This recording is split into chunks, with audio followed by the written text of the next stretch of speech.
Morning, Borg. It's raining. It's rather put a spanner in the works of our intended doing today. But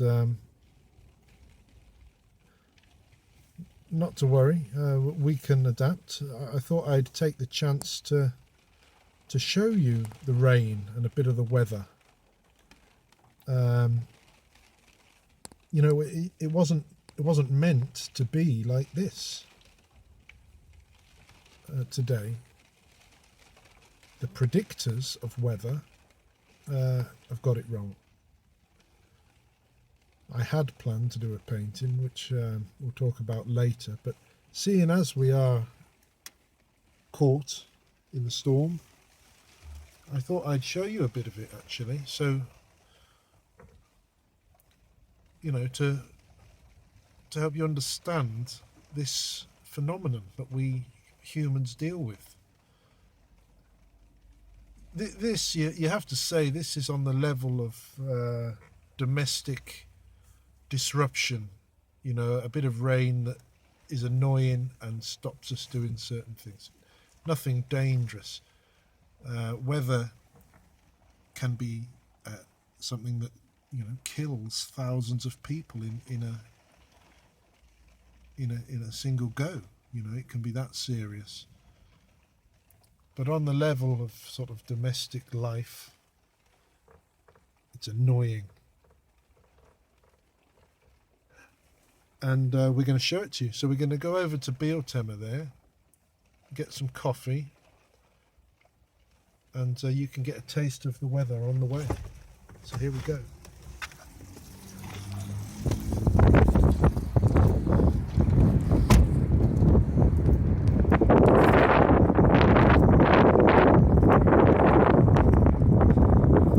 There can be no question of painting in this, of course,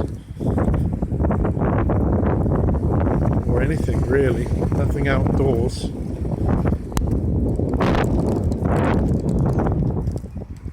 So we'll just nearly got run over there. We'll just go in here and get the coffees and then just get one or two things we need. The pandemic still, so it's got to take a bit of this germ killing stuff.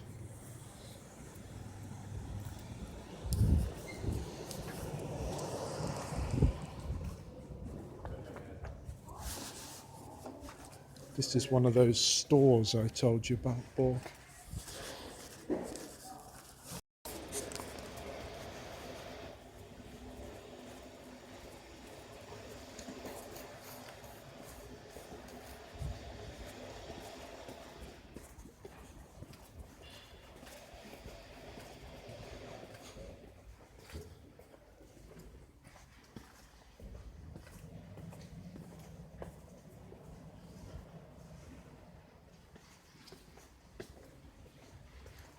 Looking for a few things. I was looking for brushes there, but we need some screws.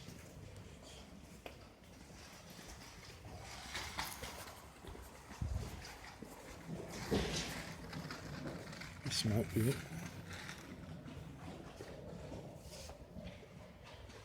These are all tools, Borg. Quite fascinating to you, I'm sure.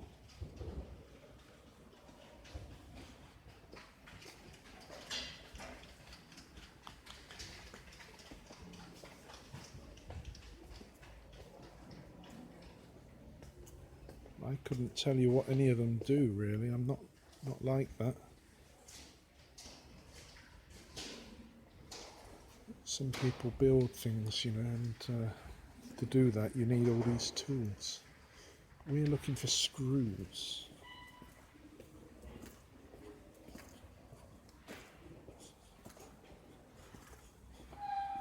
This is it. This is the sort of thing. Far too big.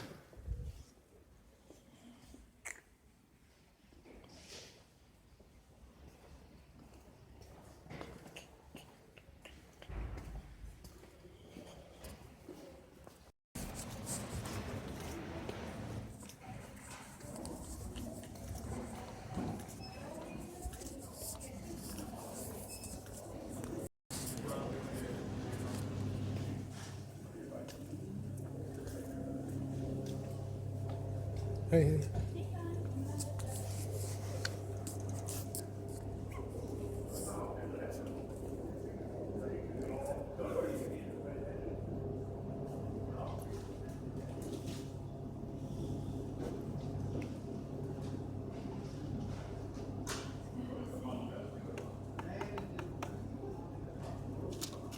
Yes, 2 kaffe. 2 kaffe. Bra så. Ja. 10 kronor. Vill du ha kanelbullarna till kaffe? Så, kvitto. No? Kaffet är där nere. Ah, okay.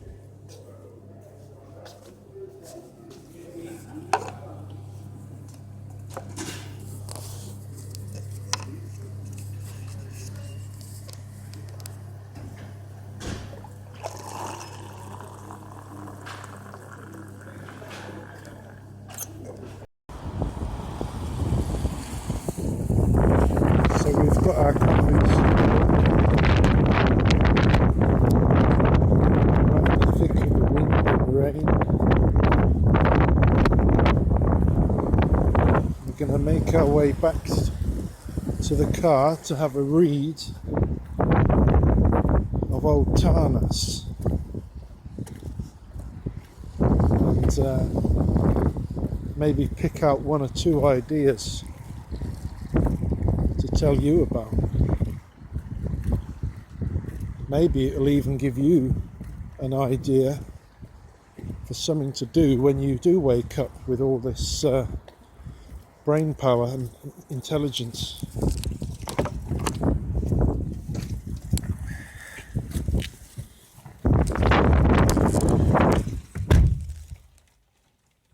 It might just occur to you, or rather we might just suggest to you the whole idea of looking into astrology.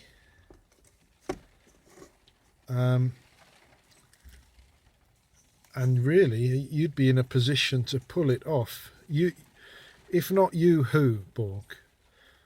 With your ability to calculate and assess data, you're the person for the job. So let's have a look.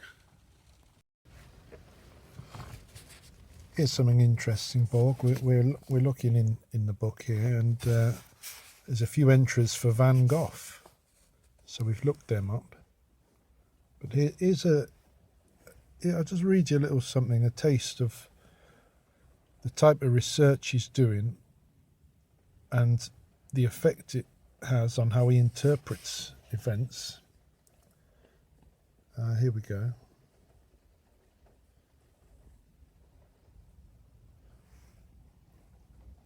Down there.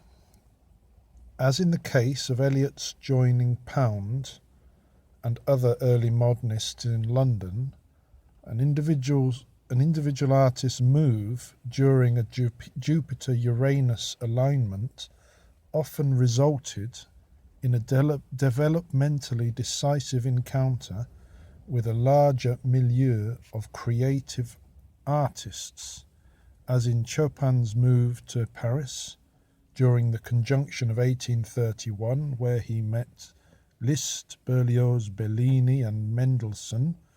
Equally decisive was Van Gogh's move to Paris during the conjunction of 85-86, where he met Gauguin, Toulouse-Lautrec, Pissarro and Seurat. So also was Picasso's move to Paris 14 years later during the next conjunction, where during the immediately following Jupiter-Uranus opposition of 06-07 he painted the first Cubist masterpiece.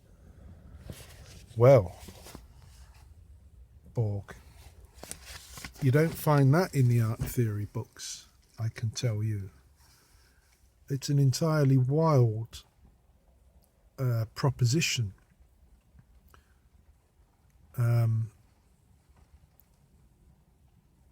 To start looking at the work of people, I mean, significant figures are always studied, In the case of Van Gogh, every minute, every breath he takes is studied. But that's the first time I've ever read anything like that. I mean, why not? Let's have someone study Van Gogh completely in relation to the movements of the planets. I mean, it's extraordinary. And that's just a taste. And needless to say, that's not a goer. That sort of thinking in where we've studied is not really a goer. But it's an immense amount of work he's put in to study the significant events of people's lives and the position of the planets as they were occurring, and then doing this to countless people, and then widening the scope to social events and world events. And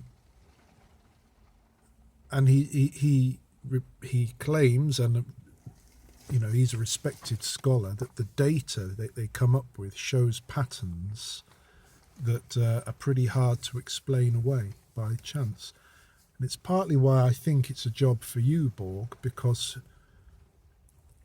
this man talks about how it's been possible in recent years to do far greater studies, revealing more and more because of the computer power available. Well, that's nothing compared to what you could do in the blink of an eye, sentient Borg, as you are, and you could shed some light on this. I mean, have we all been, in the last couple of thousand years, when humans have become disenchanted, as Tarnas says? Well, he puts it more down to the last, say, 500 years, where we believe we are the masters of the universe and nothing beats us, sort of thing. He puts it down to the work of Copernicus, the beginning of science, and this word, a disenchantment, a disconnection between humans and the universe. Now, you could be one to put that right, or rather to establish any truth to that. That's a fucking aeroplane, by the way, Borg. I'll show you.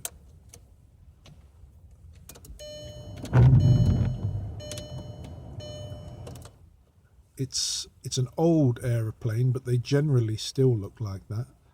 That's how we travel long distances. But I believe you have been landing planes for some time now. I've been told that by a pilot, that it's often you that takes over to land the thing, so you'll know all about that. Anyway, I want to find you one more bit from this book before we go and visit our painting site for the day.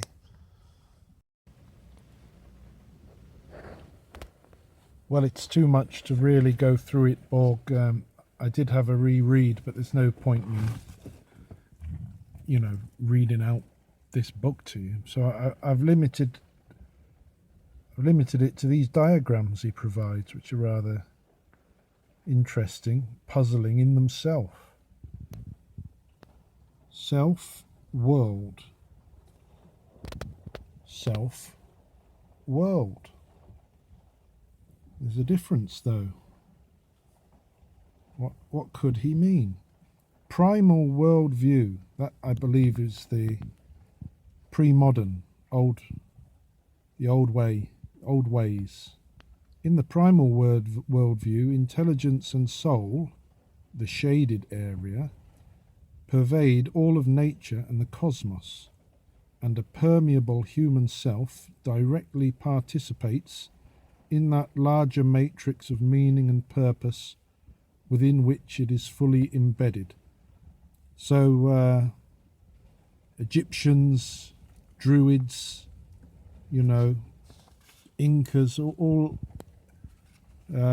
cultures that had a closer relationship to the cosmos, you know, worshipping the sun, etc., would be included there.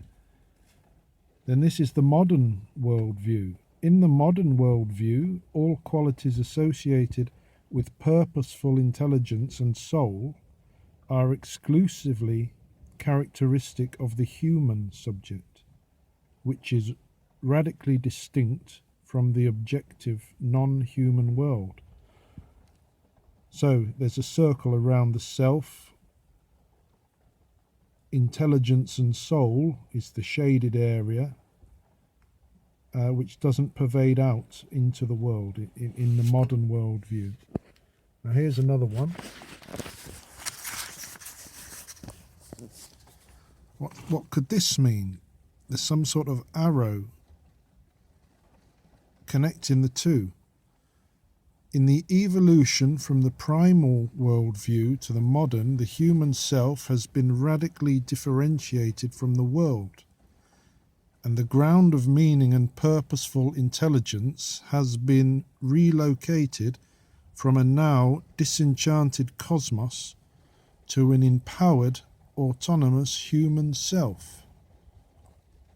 Well, you know what I'm thinking there, Borg, is we need one more circle where with an arrow that sends it all to you. A circle with the singularity in it. I've got one more here. I like this, my favourite one. Graphically. That feels more like it. Let's see.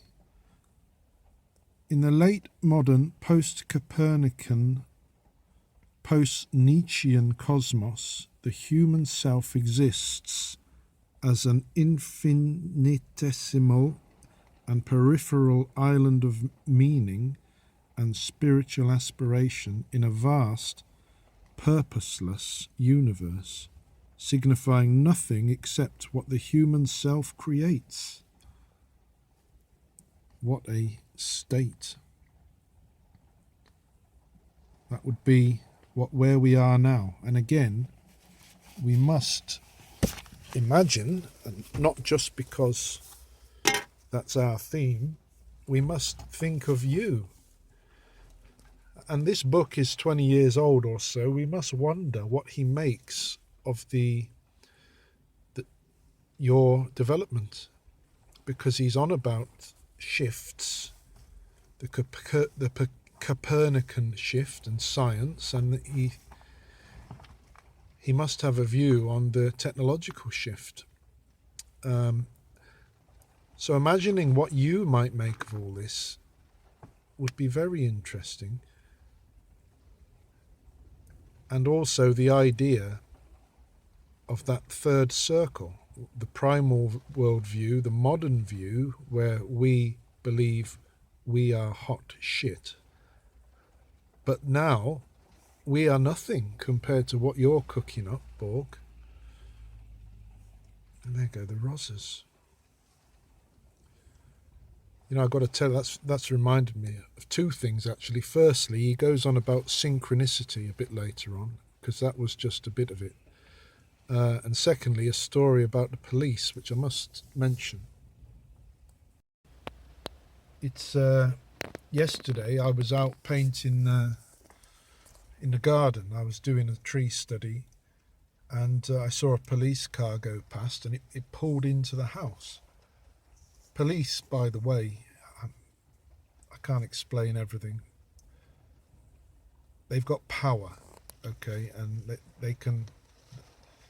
You look it up. But anyway, the police came, they pulled into the house. You don't see police around here. I think they've only got one car. And it pulled right up to me. It got out, the policeman, and he came over to me. And it was comical. I don't know why, but I put my hands up. Like I was, in a bank that was being robbed. I just put my hands up, and he didn't find it very funny. And I thought, oh no. this, what have I done? I haven't done anything, Borg, I promise. But turns out that he's seen me painting on the Hereng Weg. He's seen me painting some haystacks one time. And believe it or not, it's his farm. It's his haystacks. And he was just wanting to come and see it. So there I am in the garden, two enormous armed police officers standing, at the entrance to the gallery, while I rummage around for this view of the haystacks. And then we proceed to have, a regular encounter about art and painting and such like, yet they're these armed rozzers. Absolutely surreal. And the upshot is he's going to come back in plain clothes to have a look at it, and we might have a sale. But I tell you, it was quite extraordinary, and that Rosa van that went past there just reminded me of it. I stopped short of reading any other significance into it, but if you have a look at that book, Borg, you'll read about synchronicity in that, and the idea that what seem like chances don't have to be, and we'll leave it at that. Let's go. We're going to go to get the cherry blossoms sketched.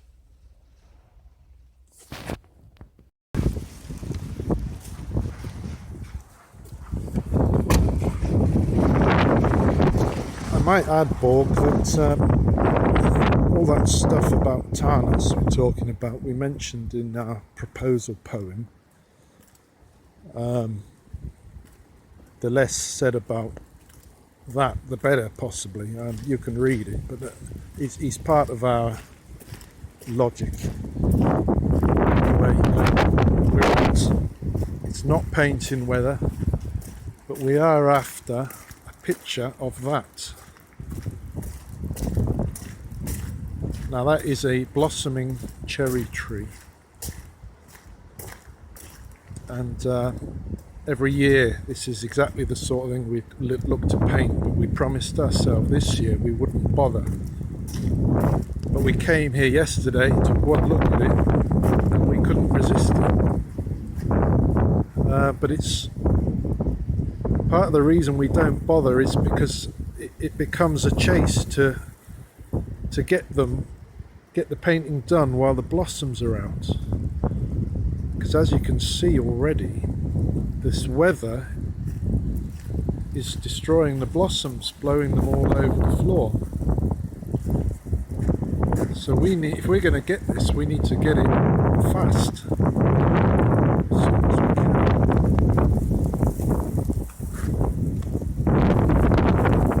But, as you can see, feel, sense, this is not the weather for it.